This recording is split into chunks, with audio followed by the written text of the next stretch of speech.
context of this game for Everton in the season. You able just to talk us through some of the changes to starting lineup, what came down to injuries, what was taking another look at players? Yeah, it was a difficult couple of days on that front. From Thursday, I was expended a lot of energy.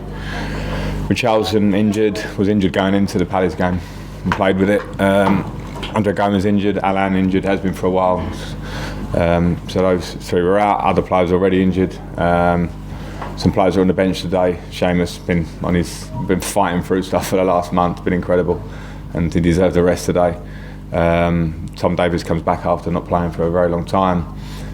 Decore had an issue in the warm-up that he wanted to fight through, but it was too difficult in the end. So, it's not excuses; it's just reality. Our big final was on Thursday, and we won it. And today, I think, was just another step a little bit too far. The second half, we're in the game at half-time, but the second half, I think you saw even the goals, 3 set pieces is concentration issues, not being in the right position and not dealing with things. And I think that's probably a reflection of the lads being a little bit like after Thursday. I was going to say, do you think you learned anything from the performances on the pitch or anything? But is it more just a case of it was just a step too? It's a difficult game for the players, to be fair. And Arsenal are playing for something when the game starts. And as much as we tried to focus, I thought the intentions were good in terms of the dressing room before the game. But there were some nice individual things. I thought Tom did well, considering he's been out for a long time. He hasn't played any minutes, and so to come here and play, I thought Dominic did well. I've got to say, Dominic, sometimes for him it was a difficult afternoon, but in moments he really showed his power and strength and assist for the goal.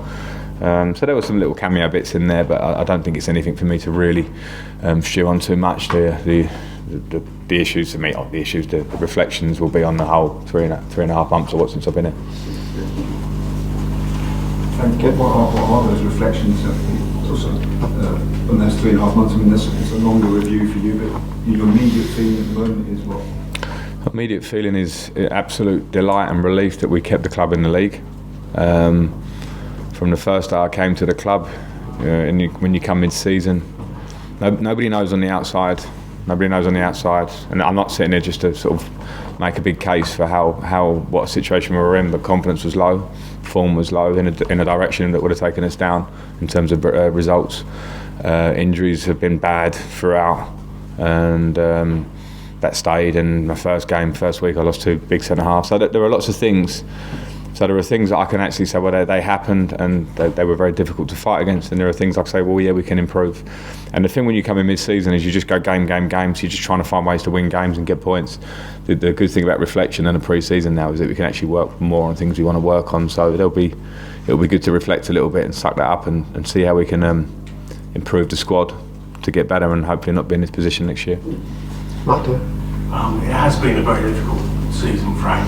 Because of that, do you give yourself time off to reflect and allow some of it to go before you start thinking about next season? Oh, absolutely. I need a break. Need to see the wife and kids a bit more, and I really look forward to that. But I suppose a manager's life does continue in certain terms. The phone does stay on, and there are things we need to try and work on pretty quickly to look at the squad and how we can improve that. But yeah, for sure, myself and my staff, we all moved up. It happened like that in the end of January, and we worked very hard. And I think we certainly got the result that we wanted, and that came on Thursday night. And now we have to regain a bit of freshness to go again in July. And how long do you give yourself? Well, the team will be back at the beginning of July, the 1st of July, around there. So that time is time away from each other, and I think that's what we need. So as I say, I'll be switching on my head throughout that time, but I won't be at Finch Farm every day like we have been for the last 100 or so days.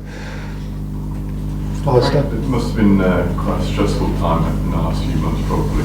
I just wondered how different you think you are as a manager now compared to when you first started this job.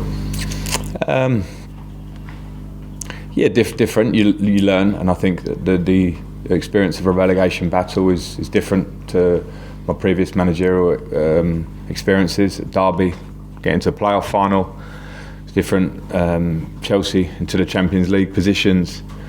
There's a lot of pressure, but the pressure of a relegation battle is much bigger, and you can't walk away. You can't not understand that at the time. So I think you learn a lot about yourself. I've been pretty happy with how I've dealt with that, to be honest, because a lot of people question, it must be terrible, it must be hard. I've actually found it really enjoyable on the work side, and pretty stressful, but when you get the result, which we got on Thursday, kind of makes it all worthwhile. And I'll take stock now and think about all the things that I've learned Learned a lot in 3.5 months about myself, about the club, about the squad, and try and implement them in the best way I can going forward. And just when you say you're going to have a break, what are your first priorities when you come back? To get the players fit and robust, because our injury record when I came in and what we've had is one that affects you. We've put 2 big centre halves out for a big period of time. I haven't really seen Yerry and Ben for bigger enough amount of times. Dominic, so each individual case, when you look at it, they're not easy to analyse, but the big picture means we have to get this squad fit and robust. And I came in January, end of January. There are not things you can always do when you're playing every few days, but there has to be more plans about how players work in a gym, how they maintain themselves, their maintenance, their strength. We have to be a strong, robust. It's Everton. We're not a tick-attacker team. We have to be a strong team. That's the first thing.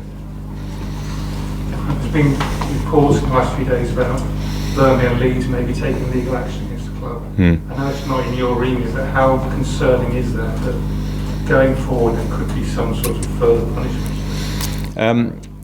To be honest, I've been so concerned about relegation that it hasn't been part of my thinking at all. And as you sort of alluded to there, I don't have any knowledge of it in detail. So I'm not personally concerned, would be my answer. And I know the club work closely with the Premier League and have been doing for a long, long time. So I'll leave that to the people that know much more about it. You maybe something you could do without though after the few weeks you just had? Yeah, maybe, but like it would be like, getting so tense and stressed about something that you don't know, and it may not happen, or it may. And that's certainly, it's not the time for me to feel like that. It's not. I think what we did this year in staying in the league was a big deal, was a huge deal. I've been concerned about that, so I'm not going to just give myself another concern when I can't affect it. I'll try and just not think about it for a bit. Okay. Hi Frank, as a player you've obviously thrived under pressure. Do you feel as though as a manager that's the same, or do you feel as though as you look forward to the summer, after rejuvenating, you feel as though you're going to be much better at the job? Do you feel as though it's down to the pressure that you thrive best as a manager, or after rejuvenating?